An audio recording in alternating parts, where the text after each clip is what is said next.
here. Alright. Had to hit that real quick.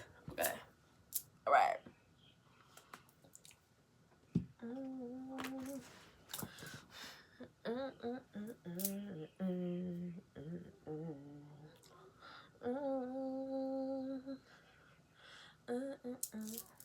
I kind of just want these because I love them. They're so cute. These are my newest bracelets that I got. I need to get some more, but yeah. I don't know where this video is going. I have every single creative outlet in front of me that I could think of. I have my crochet. I thought originally I was just gonna crochet, but I was trying to take out this big knot. We've gotten somewhere. I just don't know if we're really like vibing with this right now, because who's about to sit here and not me, not on this video. You know, maybe the next video I'll do, we can crochet together. But right now, this is just called Create With Me.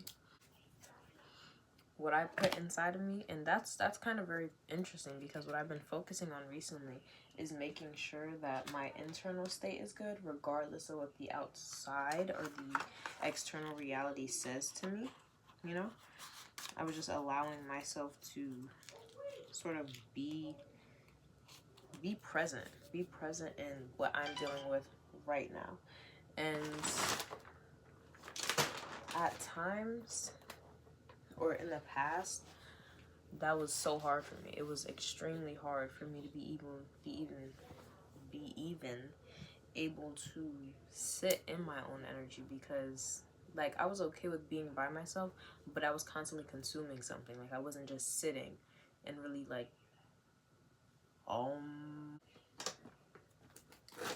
the idea for me is to not force what doesn't flow. If something doesn't feel right, then I don't want to partake in it. I don't want to indulge myself in things in which aren't working, you know? I'm somebody's old like auntie, old nana, old Gma. And the reason for that is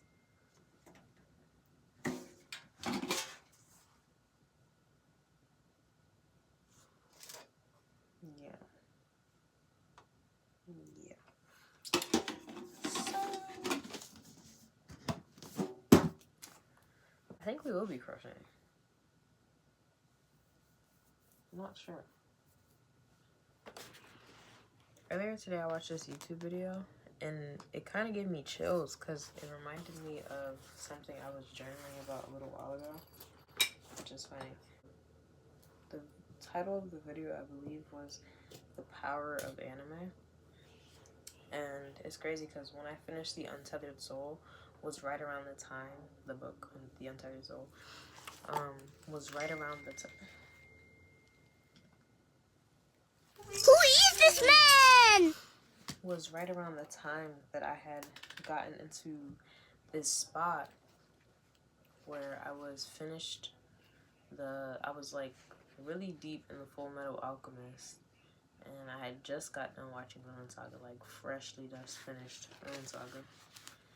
And I was looking at the similarities within, let's see if I can find it.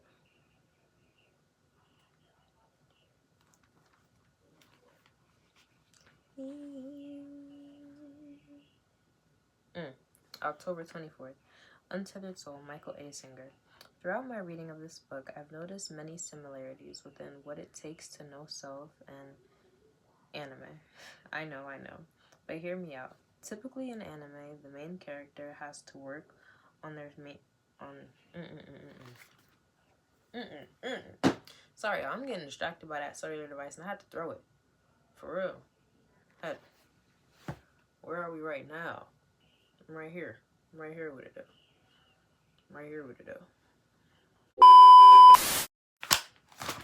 Let me pull out my notes. And that's the thing, y'all. I'm just a writer. The Untethered Soul by Michael A. Singer. Throughout my reading of this book, I've noticed many similarities within what it takes to know self and anime. I know, but hear me out. Typically in anime, the main character has to hone in slash work on their skills by spending time working on slash maintaining a site spending time working on slash maintaining a state of total concentration, like JJK, Jujitsu Kaisen. Yuji has been tasked with watching movies while concentrating the cursed, while containing the cursed energy of what looks like a doll, but actually punches him if he doesn't control its energy. Which reminds me of being in the seat of your consciousness. As spoken about in the book, it's constantly being the observer of your thoughts, feelings, and emotions instead of within them spiraling. Okay, so I'm editing right now, and I just want to add more onto that. So, though we won't get punched every time we slip back and react based on emotions and the old beliefs opposed to responding from our state of neutrality, we're still taxed with remaining the observer of these impulses and emotions, and not within the actual spiral that causes them. And that related to me, Jujutsu Kaisen episode 6, because we're using that same concentration that he is, but just practicing it mentally by not being within the emotions, but actually observing them, feeling them, and understanding why they come. What, bro? So I completely stopped writing about it after that, and then I went into some. From now on, I welcome fear. I do not run or hide from things that may leave me with momentary discomfort. I lean in when I get any negative feeling because I won't allow the minute of discomfort to force me into living a life built on protecting that fear from manifesting. It takes more energy opposed to dealing and allowing these feelings and thoughts to spiral uncontrollably when I am in control. See, I don't know what happened there that made me want to speak life into myself like that, but I love that. Thank you. That was great.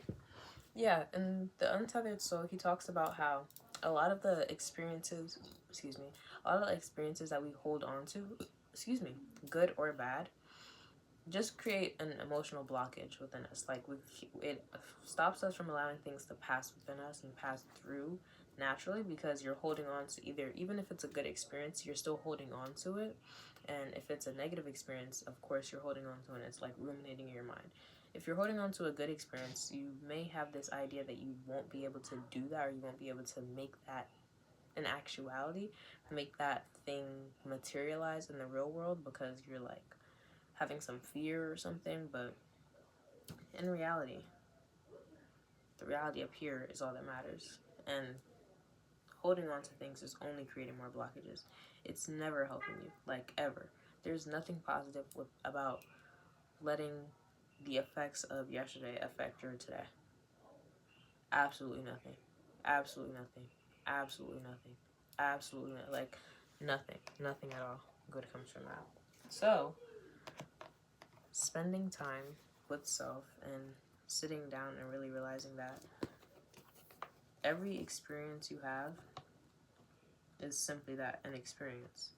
It's not permanent. It's not the world out to get you. It's not, you're not worthy. It's none of that. It's just an experience. It's something for you to observe. And once you stop observing and make it so that, oh, woe is me, oh, why is this happening to me, then you completely miss the point. You completely miss exactly what you're supposed to be learning in this experience. So then, of course, like clockwork, lesson repeated. Why would the lesson be repeating? Because you didn't learn it the first time. The first time you didn't really understand exactly what you were supposed to be doing, right? So that's why sometimes they be like, religious people will say, oh, God's giving you the same test over and over again until you're ready. Yeah, he'll keep giving you the same test over and over again until you realize what you actually need to do, which is the truth. Because you can't grow, you can't evolve past where you already are or where you've been if you're not willing to step back and take a seat and observe everything that's happening from your consciousness, not to you personally. It's just something that you need to observe and something that you need to, okay, well, I noticed that when I go on walks in the city, I get really overstimulated. Okay. Why do you get overstimulated? Do you get overstimulated when you're in nature? No, I think it's because when I was 7 years old, my mom always told me that the cities would be something, okay, something. Extrapolate that to whatever it is that you need to. I noticed I didn't really close out this segment well, so I just wanted to come back and really put it into perspective. So, what I was talking about is when you notice that you're going through a quote unquote hard time, or you're having a really rough, like, negative rush of emotions going through you, take the time to sit, feel your emotions, feel it, understand, and ask yourself why this is happening. You don't have to accept every feeling for what it is. Like, you have to understand why these feelings and impulses are coming through.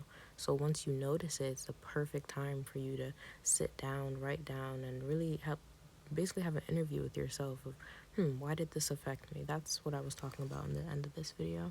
But overall, I just wanted you guys to know that you don't have to have or live a terrible life. You don't, even whatever reality presents to you, it doesn't have to be that negative situation.